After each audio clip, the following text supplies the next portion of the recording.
Welcome to மல்லி promo. இன்றைக்கி நம்ம மல்லி சீரியலில் என்ன வெறுவெறுப்பான விஷயம் அப்படின்னு பார்த்தீங்கன்னா, நம்ம சுடர் வந்து கையும் களவுமா போலீஸ்கிட்ட மாட்டிக்கிட்டா, இவ தான் வந்து 50 லட்சம் எடுத்தா அப்படின்ற உண்மை வந்து அந்த போலீஸ்கார் கண்டுபிடிச்சி ஆதாரத்தோட கதிரேசன் கிட்ட காமிக்கிறாரு. இதை பார்த்த கதிரேசன் என்ன பண்ண போகிறாரு அப்படின்னு சொல்லிட்டு தாங்க இந்த வீடியோவில் பார்க்க போகிறோம். கதிரேசன் ரொம்பவே வந்து நம்பிக்கை வச்சுருந்தாரு தான் 2 பொண்ணுங்க மேலேயும். அப்படி இருக்கும்போது வந்து மடக்கி எல்லாரும் கேட்குற கேள்வி என்னன்னா, ஏன்னா அன்னைக்கு வீட்டில் இருந்தவங்க மேலே மட்டும்தானங்க சந்தேகப்பட முடியும். அதனோட அடிப்படையில் கேட்குறாங்க 2 பேரையுமே, உங்க 2 பேரும் என்னென்ன எடுத்திருப்பாங்களா அப்படின்னு சொல்லிட்டு. அதுக்கு வாய்ப்பே இல்லைன்னு சொல்லிட்டு கதிரேசன் தட்டை கழிச்சு முடிச்சிடுறாரு. ஆனால் பார்த்தீங்கன்னா எப்படி சிக்கிறாங்கன்னா, அந்த சீரியல் நம்பர் இருக்கு இல்லையா, அந்த சீரியல் நம்பர் ஆல்ரெடி வந்து அந்த போலீஸ்கார் கேட்டிருந்தாரு. அந்த கதிரேசன் வந்து அவங்க ஃப்ரெண்டுகிட்ட வாங்கி அந்த சீரியல் நம்பரை கொடுத்துட்றாங்க பேங்க்கில். ஏன்னா அந்த ஃப்ரெண்டு வந்து பேங்க்லேருந்து வித்ட்ரா பண்ணுறதுனால இருந்தது. கதிரேசன் கிட்டே கொடுக்கவே உடனே போலீஸ் வந்து, இங்கே பாருங்கள் சார், நீங்கள் கேட்ட சீரியல் நம்பர் என்கிட்ட இருக்குது, இந்தாங்க அப்படின்னு சொல்லிட்டு கொடுத்துட்றாங்க. உடனே வந்து போலீஸ் வந்து எங்கெல்லாம் வந்துட்டு இந்த சீரியல் நம்பர் யூஸ் ஆகிருக்கோ அதை உடனடியாக இமீடியட்டாக கண்டுபிடிக்கணும் அப்படின்ற மாதிரி அவர் வந்து தீவிரமாக இறங்கி சொல்லிகிட்ருக்காரு. அப்போ தான் வந்து ஜஸ்ட்டு 1 மணி நேரத்துக்குள்ளேயே வந்து சீரியல் நம்பர் இந்த பேங்க்கில் வந்து காசு வந்து போட்டிருக்காங்க, அதுவும் 50 லட்சம் போட்டுருவாங்க அப்படின்ற மாதிரி தெரிய வரவுமே செமையாக மாட்டிக்கிட்டாரு ரகு. ஏன்னா வந்து ரகு சுடருக்கு பயந்துக்கிட்டு இந்த காசை எங்கே வைக்க வேணாடா, ஏன்னா அவள் எப்போ வேணால் வந்து பாதிக்கு பாதி கேட்பா போல், அவனால் இந்த காசை நம்ம வந்து பேங்க்கில் போட்டுடலாம் அப்படின்னு சொல்லிட்டு தான் பேங்க்கில் வந்து போட்டது. ஆனால் இப்போ அதுவே வந்து விலையாக மாறி நிற்குன்னு எதிர்பார்க்கல. உடனே வந்து இந்த சீரியல் நம்பர் மாறி இருக்குன்னு கேட்குமே, அவங்களோட அட்ரஸ் எல்லாமே, ரகு இருக்கிற அட்ரஸ் போனது எல்லாமே வந்துட்டு சொல்கிறாங்க. உடனே வந்து ரகு வீட்டுக்கு போலீஸ் போகுது. போலீஸ் போய் அடின்னு அடிக்குது. சொல்லவே இல்லை 50 லட்சத்தை திருநீங்கள ஒத்துக்கோங்கடா அப்படின்னு சொல்லிட்டு. இல்லை நீங்கள் கையும் களவுமாக என்கிட்ட மாட்டிக்கிட்டீங்க, இதுக்கு மேலே இல்லைன்னு சொன்னால் அது வேஸ்ட் அப்படின்ற மாதிரி சொல்லிடுறாங்க. உடனே வந்துட்டு மறுபடியும் இதை ரீகால் பண்ணிக்கிட்டே இருக்காங்க. என்னவா இருக்கும் அப்படின்னு சொல்லிட்டு. அப்போது இவனுக்கு பின்னாடி யாரோ இருக்காங்க அப்படின்ற ஒரு உண்மையை புரிஞ்சுக்கிட்டதுமே இழுத்து போட்டு சாத்துன்னு சாத்துறாங்க ரகு. அடி உதவுற கூட அண்ணன் தம்பி விட மாட்டாங்கன்னு சொல்லுவாங்க. அதுக்கேற்ற மாதிரியே வந்துட்டு இப்போது அடித்ததில் ஒருத்தன், அதாவது ரகு சொல்லலை சுடர் தான் எடுத்தா அப்படின்ற ஒன்றும் சொல்லலை. ரகு எல்லாருக்கிட்டையுமே சொல்லிடுறான், இந்த மாதிரி என்ன அடித்தாலும் போனாலும் நீங்கள் யாருக்கிட்டையுமே எந்த உண்மையும் சொல்லக்கூடாது, சுடரை நம்ம காப்பாற்றணும். இந்த ஒரு விஷயத்தில் நம்ம வந்துட்டு தப்பிச்சிட்டோம்னா அவன் பல கோடி எடுத்து தரப்போகிறான். அந்த இதுக்கு நம்ம எல்லாம் அதிபதி அப்படின்னு சொல்லிட்டு போலீஸ் எல்லாருமே அடிக்கிறாங்க. அந்த வீட்டில் இருந்த எல்லாருமே அடிக்க ரகு வந்து சொல்லிடுறான், கண்ணை காட்டிடுறான், யாரும் சுடர சொல்லி கொடுக்கக்கூடாதுன்னு. ஆனால் போலீஸ் அடி தாங்க முடியாமல் உண்மை எல்லாமே வந்துட்டு சொல்லிடுறாங்க. உண்மை எல்லாத்தையுமே வந்து சொன்ன உடனே ஒருத்தவங்க மட்டும், சார் நான் சொல்லிடுறேன் சார் அப்படின்னு சொல்லிட்டு, இந்த மாதிரி இது வந்து எங்கள் அண்ணனோ நாங்களோ எடுக்கலை, கதிரேசன் வீட்டில் ஒரு பொண்ணு இருக்குது, அந்த பொண்ணு தான் எங்களுக்கு எடுத்து கொடுத்துச்சின்னு சொல்லிடுறோம். என்ன சொல்கிற, கதிரேசன் வீட்டில் யார் அந்த பொண்ணு, பொய் சொல்லாதீங்களா, தப்பிக்கிறதுக்காக எதுவும் சொல்லணும்னு நினச்சிங்கன்னா அப்புறம் வந்து நல்லா இருக்காது அப்படின்ற மாதிரி சொல்ல.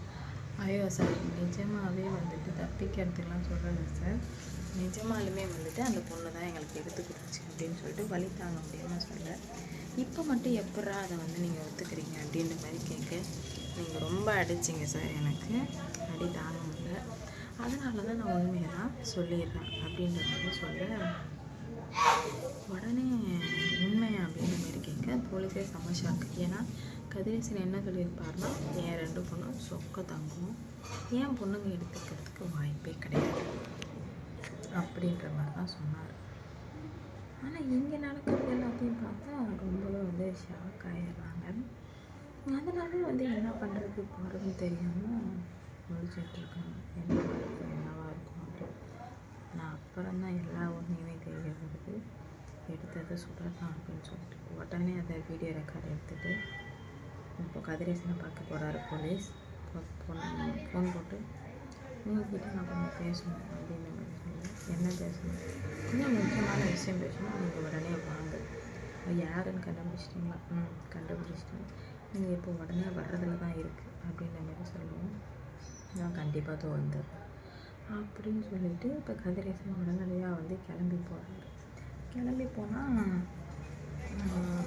யாரை சார் எடுத்தது அப்படின்னு மாதிரி கேட்க, இது உங்கள் இடத்துக்கு கேட்குறதுக்கு கஷ்டமாக தான் இருக்கும், இருந்தாலும் மனசை திடப்படுத்திக்கோங்க, இது எல்லாத்தையுமே எடுத்தது உங்கள் பொண்ணு தான் அப்படின்ற மாதிரி சொல்லுவாங்க.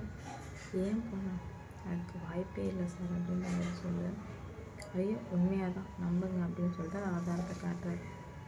காமிச்சதுமே வெள்ளை ஆகிடுது. என்ன சார் என்னென்னமோ காட்டுறீங்க அப்படின்னு சொல்லிட்டு, இல்லை உண்மைதான், அதான் அடித்து விசாரிச்சதில் ஒருத்தவங்க மட்டும் சொல்லிட்டான் அப்படின்னு சொல்லி படப்படம் தாங்கலை. ஏன் பொண்ணு எதுக்கு இவ்வளோ பணத்தை எடுக்கணும்? அவளுக்கு பணம் தேவைன்னா என்னன்னு தெரியாது அப்படின்னு சொல்லலாம். அப்போ தான் வந்து மல்லி மேலே டவுட், சுடர் மேலே டவுட்டே வருது. உண்மையிலுமே வந்து மல்லி சொல்கிற மாதிரி ஆளாக இருப்பாளா அப்படின்னு சொல்லிட்டு யோசிக்க ஆரம்பிக்கிறாங்க. ஆனால் பார்த்தீங்கன்னா என்ன முடிவெடுக்கிறது போகிறதுன்னு சொல்லிட்டு தெரியல. என்னடா இது இப்படி ஆகிடுச்சு அப்படின்னு சொல்லிட்டு ரொம்ப வந்து ஷாக் ஆகிடுறாங்க. இப்படியே விட்டு வைக்கக்கூடாது, எப்படி உண்மையெல்லாம் தெரிஞ்சிச்சு அப்படின்னு சொல்லிட்டு ரொம்பவே குழப்பத்தில் இருந்துகிட்ருக்காங்க. என்ன நடக்க போகுது, எப்படிலாம் நடக்க போகுது அப்படின்னு சொல்லிட்டு வெயிட் பண்ணி பார்க்கலாம். இந்த வீடியோ பிடிச்சிருந்தா லைக் பண்ணுங்கள், ஷேர் பண்ணுங்கள், சப்ஸ்கிரைப் பண்ணிக்கோங்க. எவ்வளோ நாளாக இருந்ததுக்கும் இப்போ இருந்துகிட்ருக்கிறதுக்கும் வித்தியாசங்கள் நிறையவே இருக்குது. என்ன தான் ஆக போகுது அப்படின்னு சொல்லிட்டு வெயிட் பண்ணி பார்ப்போம். லைக் பண்ணுங்கள், ஷேர் பண்ணுங்கள், மறக்காமல் சப்ஸ்கிரைப் பண்ணிக்கோங்க. பார்ப்போம். எவ்வளோ பல பிரச்சனைகள் வந்தாலும் எல்லாத்தையும் தாண்டணும் அப்படின்னு நினச்சிட்டு இருந்தவங்களுக்கு இதுக்கு மேலே தாண்ட முடியாது அப்படின்னு சொல்லிட்டு கையும் களவுமாக சிக்கிடுறேன். சிக்கின வேகத்துக்கு என்ன நடக்க போகுது, எப்படி நடக்க போகுது அப்படின்னு சொல்லிட்டு பார்க்கலாம். லைக் பண்ணுங்கள், ஷேர் பண்ணுங்கள். ஐயோ ஆமாம், சாத்தி வச்சுக்கோங்க. எந்த இப்படி வந்து யாராட்டி பார்த்தா இதே மாதிரி உயிரே போயிடுச்சு மேலே எனக்கு. ஓ மூஞ்சி வேற ஆயா மூஞ்சி வேற இருக்குதா? இன்னும் ஒரு கொஞ்ச நிமிஷம் தான், இன்னும் 10 செகண்ட் தான். இன்னும் கேட்குதாடி பேசுறது? அவ்வளோ கம்மியாக பேசினேன் எப்படி கேட்கும்? என் வியூவர்ஸே கேட்காது.